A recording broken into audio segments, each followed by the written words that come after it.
Ayan na mga super mom.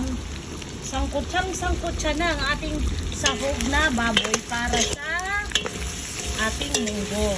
Ayan. So ngayon, lalagyan na natin ng konting tubig para pampalambot rin sa karne. Ayan. Hindi natin kailangan damihan ng sabaw kasi ang munggo na pinapakuluan ko ay may sabaw din. Baka ma-over tayo sa sabaw. Wala pa akong mga seasoning nilagay dyan guys ha. Kaya maya maglalagay ako dyan ng Knorr seasoning, Knorr cubes at magic sarap. Optional. Kung gusto nyo maglagay, lagay. Pag hindi nyo trip, then ayaw nyo, no problem. So ito naman ang ating munggo.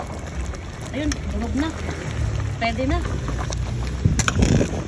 Pwede na natin ilagay. Ayan oh, pwede na. Pwede na natin ibuhos. Lipat na natin.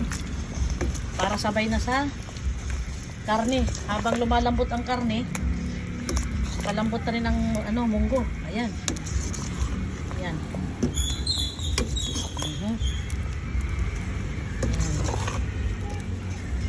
Ayan.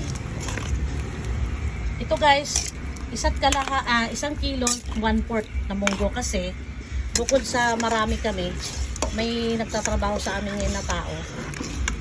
So, libre pakain kaya dinagdagan ko yung munggo. Ayan.